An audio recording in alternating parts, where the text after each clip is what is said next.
ಅಭಿವೃದ್ಧಿ ಕಾರ್ಯ ಭಾಳ ಹಿಂದಿಗಿಂತಲೂ ಭಾಳ ಚೆನ್ನಾಗಿ ನಡೀತಾ ಇದೆ. ಅದರಲ್ಲೂ ಮಾಗಡಿನಲ್ಲಿ ಭಾಳನೇ ಅಭಿವೃದ್ಧಿ ಕಾರ್ಯ ನಡೀತಾ ಇದೆ.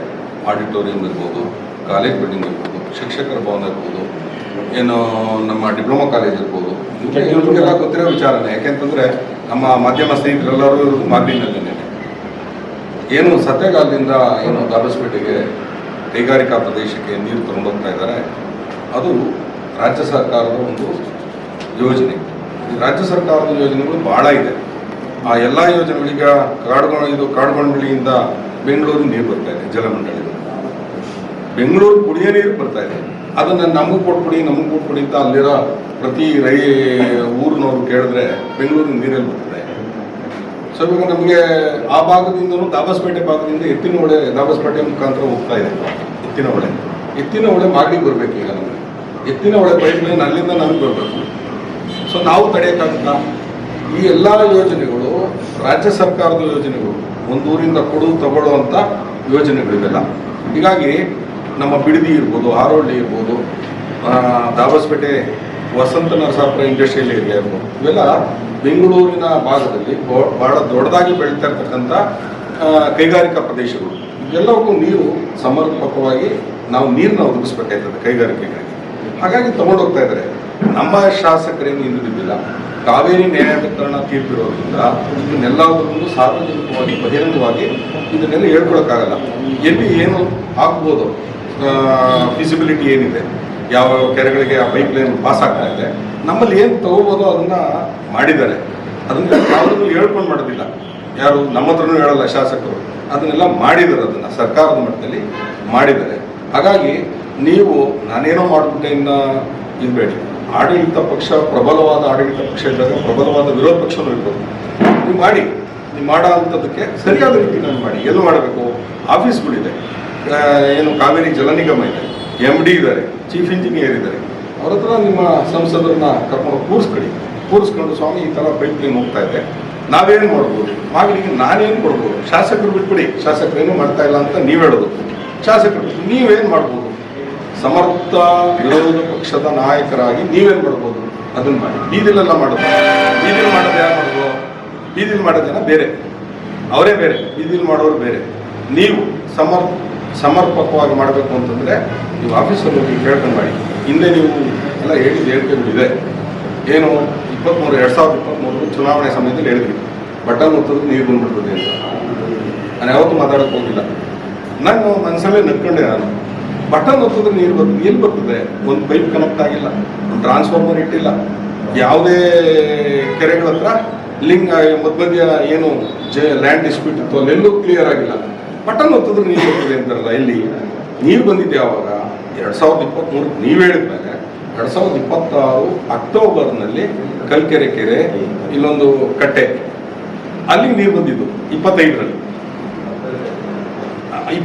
ನೀರು ಬಂದಿದ್ದು. 2 ವರ್ಷ ಆದಮೇಲೆ ನೀವು ಬಟನ್ ಒತ್ತಿದ್ರೆ ನೀರು ಬರ್ತದೆ ಅಂತ ಸಾರ್ವಜನಿಕವಾಗಿ ನೀವು ಜನನ ದಿಕ್ತಪ್ಸಂತ ಕೆಲಸ ಇವೆಲ್ಲ ಮಾಡೋಕ್ಕೆ ಹೋಗೋದು. ಯಾಕೆಂದರೆ ನಿಮ್ಮದು ಪ್ರಯತ್ನ ಇರ್ಬೋದು. ಈ ಪ್ರಯತ್ನ ನೀವು ಈ ಥರ ಎಲ್ಲ ಮಾಡಿದ್ರೆ ಏನಾಗ್ತದೆ?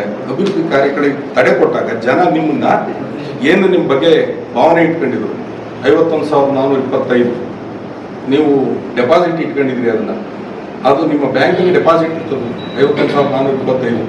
ಕೊನೆಗೆ 11,000 ಸಾಲಗಾರ ಆದ್ರೆ ನೀವು ಈ ಸಾಲ ತೀರಿಸಿ ಮತ್ತೆ ತಿರ್ಗಾ ನೀವು ಹಣನ ಬ್ಯಾಂಕಲ್ಲಿ ಠೇವಣಿ ಇಡೋ ಅಂತ ಕೆಲಸಗಳನ್ನ ಮಾಡಬೇಕು ಅಂತ ನನ್ನ ವೈಯಕ್ತಿಕವಾಗಿ.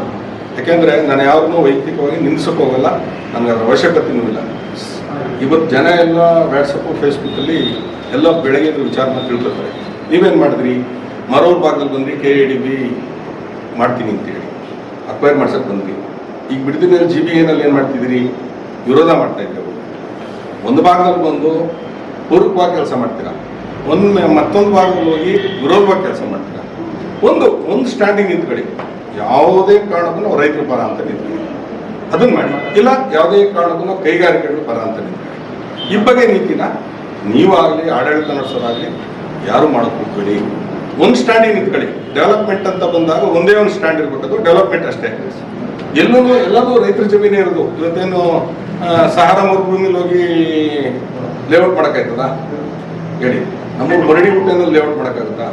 ಯಾವ ಪಟ್ಟಣ ಪ್ರದೇಶಕ್ಕೆ ಹೊಂದ್ಕೊಂಡಂಥ ಜಾಗಗಳಲ್ಲಿ ಲೆವೆಲ್ ಮಾಡಿ. ಹಿಂದೆ ನೀವೆಲ್ಲ DLFಗೆ ಜಾಗ ಕೊಟ್ಟು ಹಿಂದಿದ್ದಂಥ ಸರ್ಕಾರಗಳೇ, ನೈಸಿಕ ಜಾಗ ಕೊಟ್ಟಂಥವ್ರು ಹಿಂದಿದ್ದಂಥ ಸರ್ಕಾರಗಳು. ಅನುಕೂಲವೂ ಇರ್ತದೆ, ಅನನುಕೂಲವೂ ಇರ್ತದೆ, ಪ್ಲಸ್ ಮೈನಸ್ ಎರಡೂ ಇರ್ತದೆ. ಹಾಗಾಗಿ ನೀವು ಎರಡು ಇಬ್ಬದಿ ನೀತಿನ ಬಿಡಿ ದಯವಿಟ್ಟು. ಮತ್ತೆ ಇನ್ನೊಂದು, ಈ ಎಕ್ಸ್ಪ್ರೆಸ್ ಕೆನಾಲ್ ತುರುವೇಕೆರೆ ಶಾಸಕರಾದ MT ಕೃಷ್ಣಪ್ಪನವರು ನಿಮ್ಮ ಪಕ್ಷದ ಶಾಸಕರೇ, ಈ ಸುರೇಶ್ ಗೌಡ್ರು ಇರ್ಬೋದು, ನಿಮ್ಮ ಕೋಲೇಷನ್ ಏನು ಮಾಡ್ಕೊಂಡಿದ್ದೀರ ಅವರ ಶಾಸಕರು, ಅವ್ರ ಜೊತೆ ಒಂದು ಮೀಟಿಂಗ್ ಮಾಡಿದ್ದೀವಿ. ಯಾರು ನೀವು?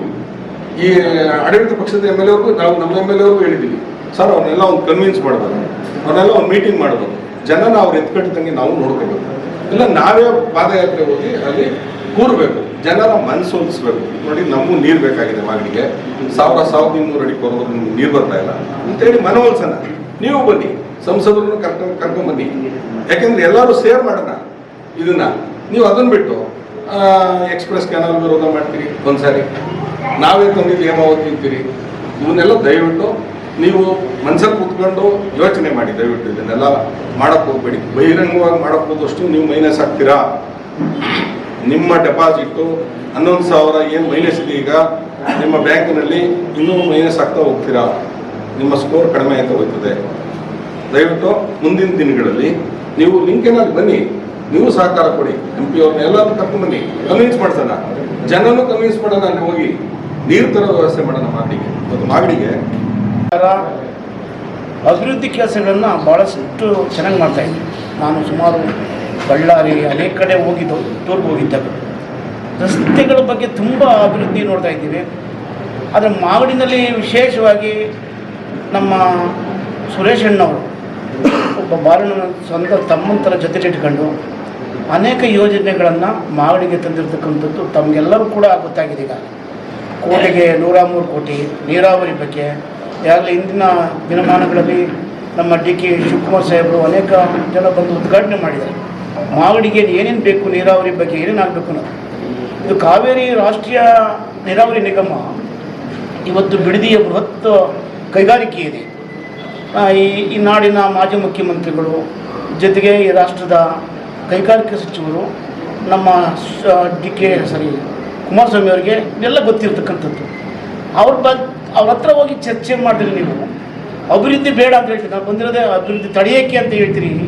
ನಿಮ್ಗೆ ಯಾವ ನೈತಿಕತೆ ಇದೆ, ಜ್ಞಾನ ಇದೆ, ವಿಚಾರಗಳಿವೆ.